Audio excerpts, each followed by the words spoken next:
Welcome to Talking Hoosier Baseball for Monday, March 7th, 2022.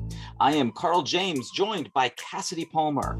The Indiana Hoosiers just completed their first series win of the season, a 2-1 victory over Missouri State in Springfield, Missouri. IUBase.com had one Cassady Palmer there on hand for the weekend. Really, without much further ado, we're just going to talk to Cassady about what she saw this weekend. I will say, first off, the ballpark they play in is pretty great. Even though it is almost 2 decades old, it is very well maintained and the facilities are great. And it actually came into play a bit on Sunday in that the teams were able to take their batting practice inside, with it being, I'm not going to say frigid, but compared to the first two days, it was cold enough that the heat in the press box was on. So that kind of facility really does help from that perspective, even if it wasn't at full functionality, as the minor league season has obviously yet to start.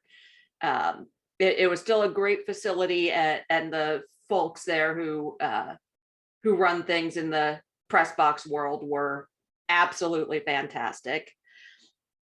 On the field, honestly, outside of one half inning, the Hoosiers dominated. Pitching, fielding, hitting. It was just that one half inning that kept it from a sweep, and a moderately easy one at that. I mean, a few things stood out to me, particularly at the plate and on the mound. I mean, this team hit .313 as a team on the weekend. You don't see that often. And one of the things we had talked about was the strikeouts, and how the strikeouts were a little high, but situationally, in the big situations, we weren't striking out. On the weekend, the team only struck out on 22% of their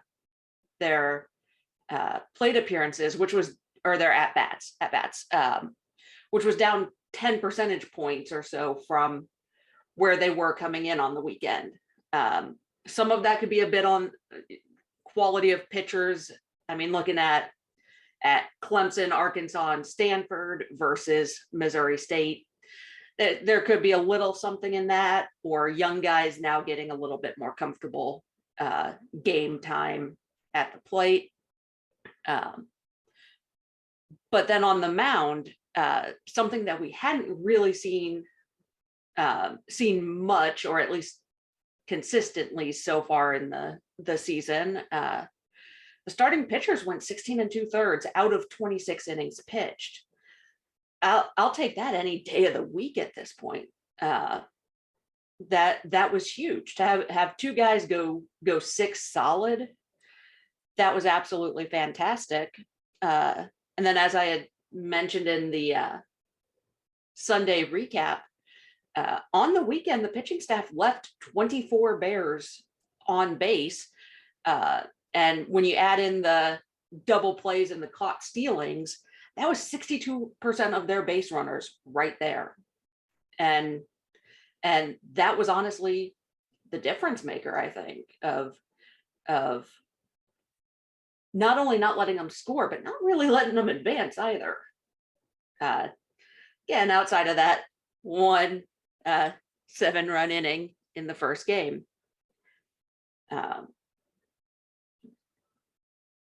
And I think probably the biggest takeaway that I'm seeing early on this season is, and it was the difference between Friday and Saturday and Sunday, is the presence or lack of a snowball inning, like that 7-run 5th inning. When the pitchers can really locate the zone consistently, and can avoid that snowball inning, things really do open up. Like Coach Mercer said, it really opens everything up. and you can work around those excess walks and HBPs, because I think this staff will likely continue to have more walks and HBPs than we've seen in years past. We've been remarkably blessed on the pitching front over the last several years, particularly where walks and HBPs are concerned.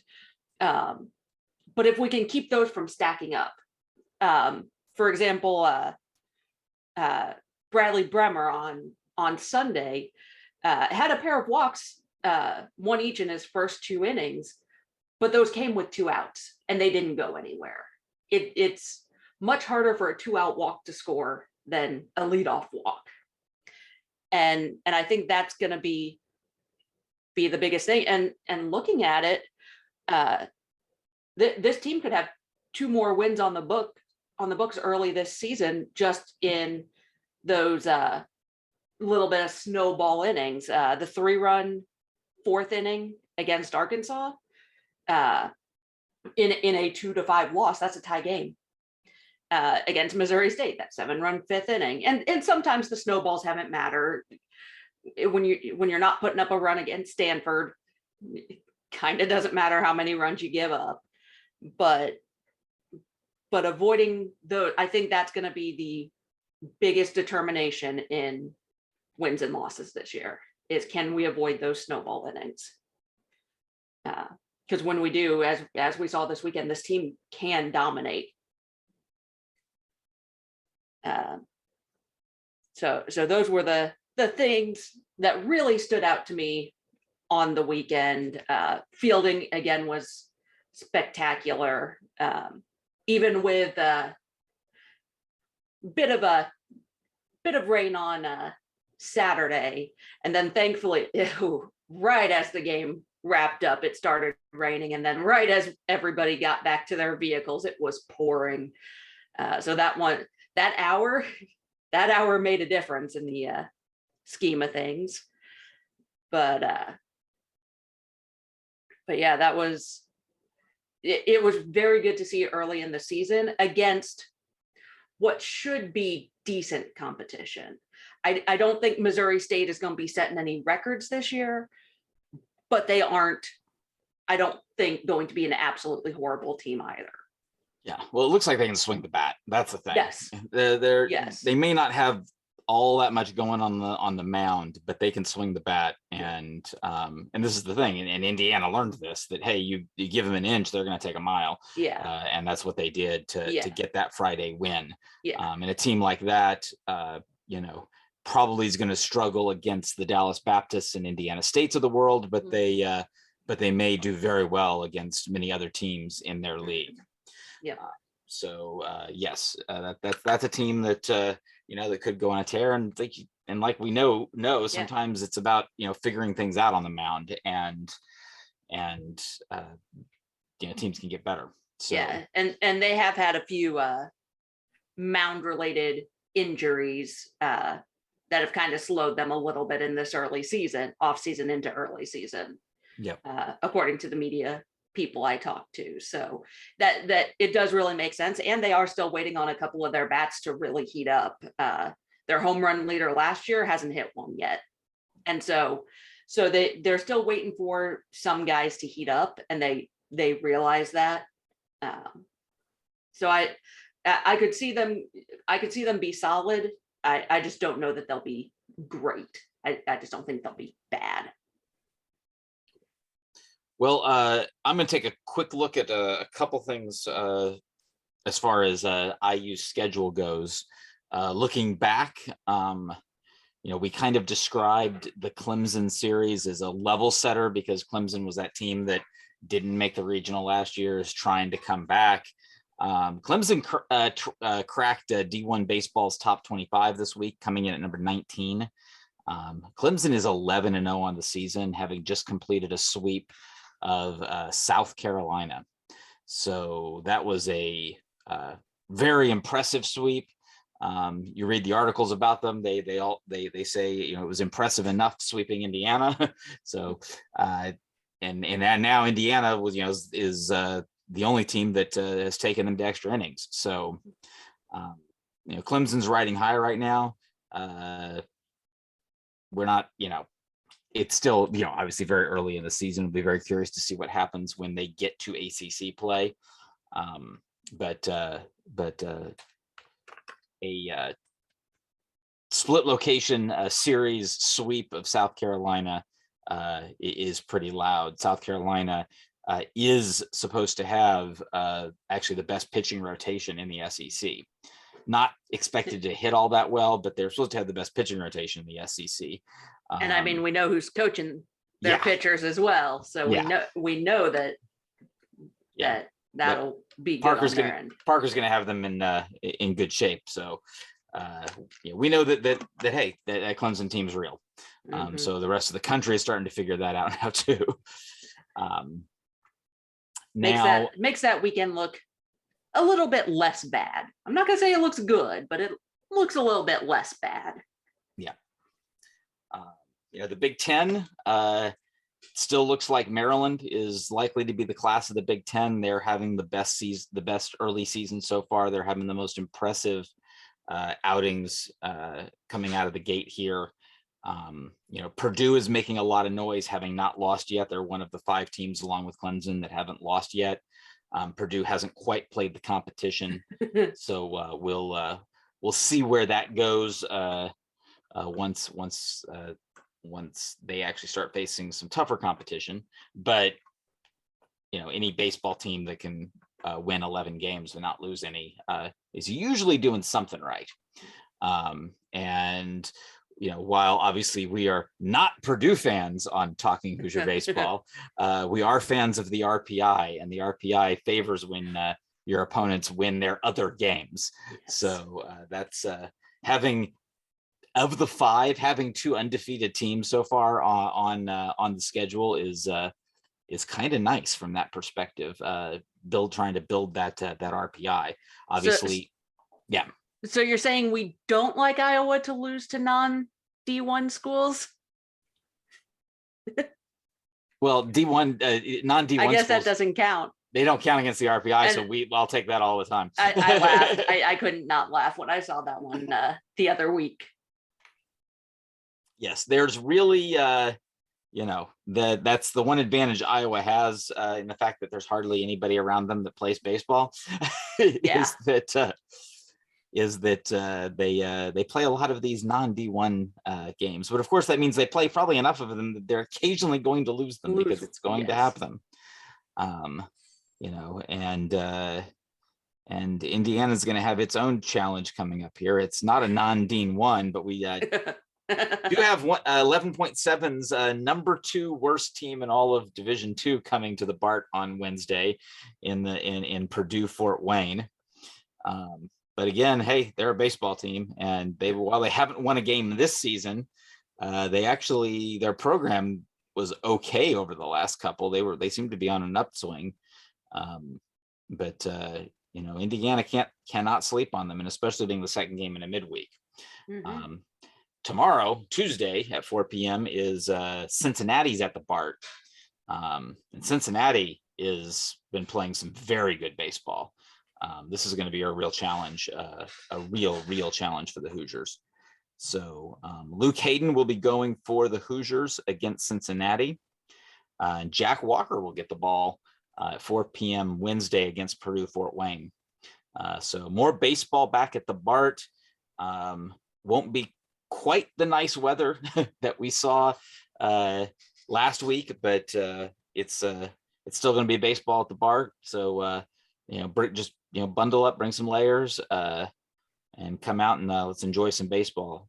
Chance for a really tough competitive game on Tuesday, and hopefully a strong, handily taken care of win on Wednesday. But then again, this is baseball, and anything can happen. And say what you want about Purdue Fort Wayne, Mastodon is a pretty cool mascot. So it is, although I just cannot get into the habit of Purdue Fort Wayne, because my entire life it's been IPFW, and it's just ingrained that it's IPFW. Yep. So that's what we got coming up in the midweeks. And then they'll be taking, it looks like a really good thing they're taking a trip down south this weekend, because the weather is not going to be good here in the north this coming weekend. So the series to Troy this coming weekend, I haven't actually had time to dig much into them. We are going to do that, and we'll get something up on the site before the series starts on Friday. Yes. Well, Josh and Cass, Josh and Chris, why did I say that? Josh and Chris were not able to join us today, but as we said, Cassady was the one with the eyes on the game. And just a personal note here, because I was enjoying a lot of IU women's basketball this weekend. I was also watching that on the phone in the press box. Just gotta say. So I was doing that from Indianapolis. So I was really relying on Cass's coverage in all aspects of it. Cass, you just absolutely killed it this weekend. We had the recaps were phenomenal. The interviews were on point, really good information. You hit some points that were really key to understanding what was going on in the series.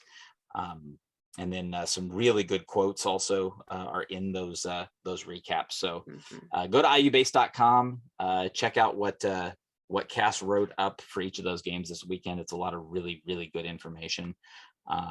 And also on the website, it links to the various interviews, whether it's on YouTube or through the Talking Hoosier Baseball podcast for audio, where you can listen to what coach and a couple of the players said after those games. It's not a point we've verbalized a whole lot here at Talking Hoosier Baseball. And at iubase.com, kind of what we're doing now, our initial mission statement was really to bring just information about Indiana baseball, to bring awareness and bring it out.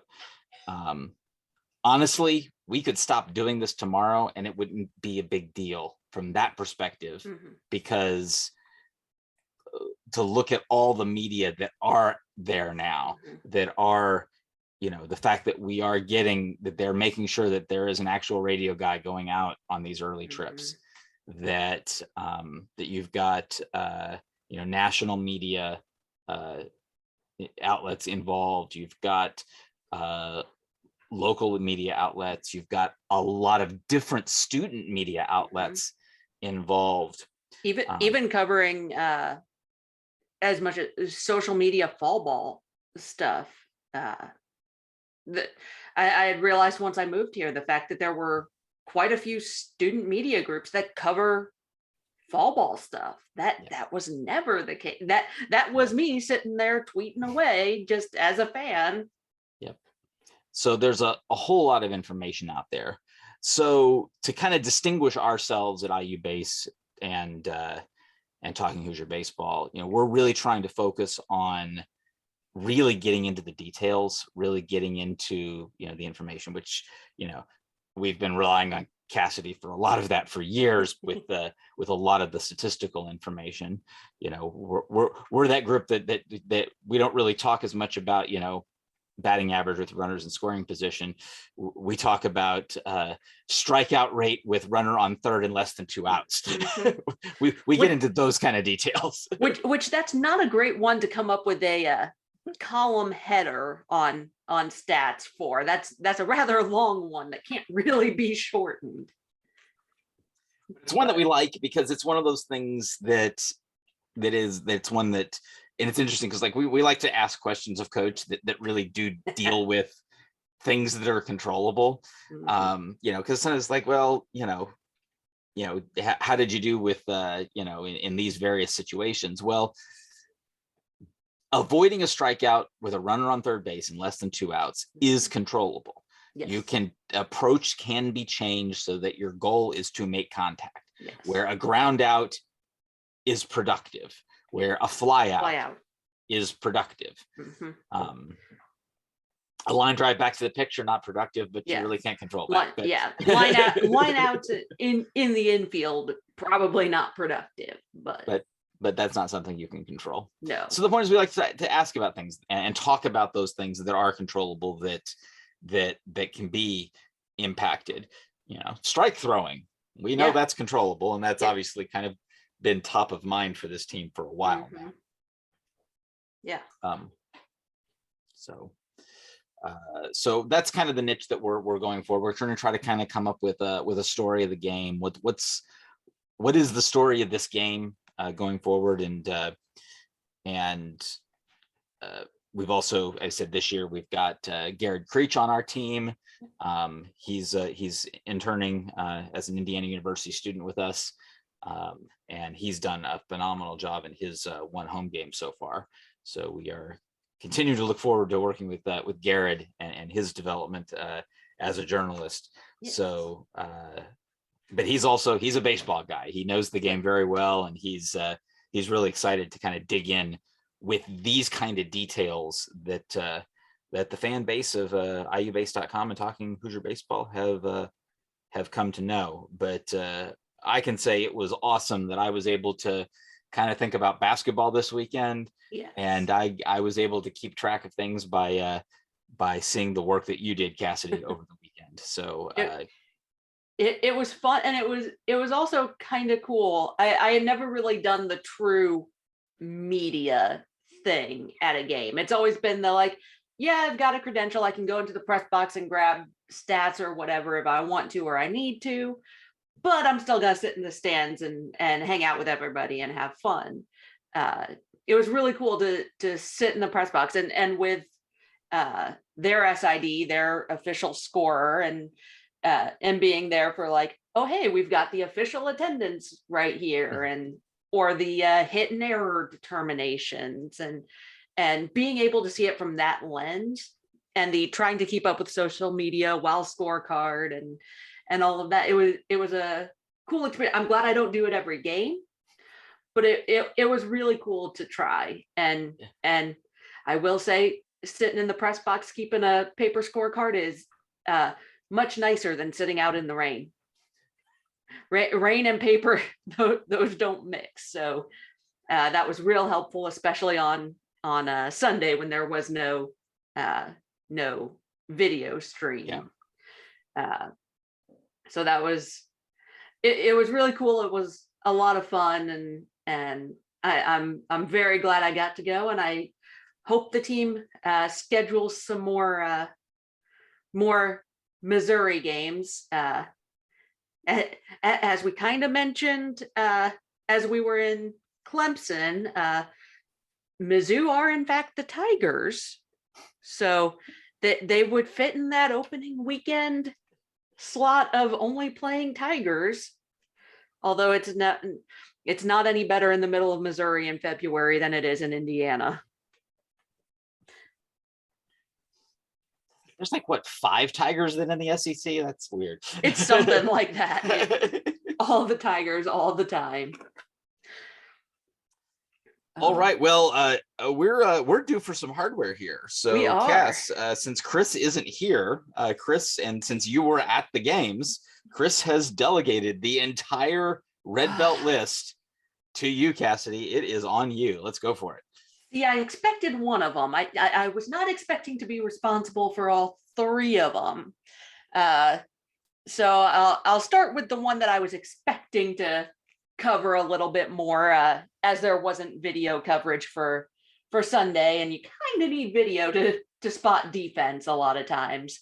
So for the Tony Butler red belt this week, we're gonna go with Brock Tibbetts at first base.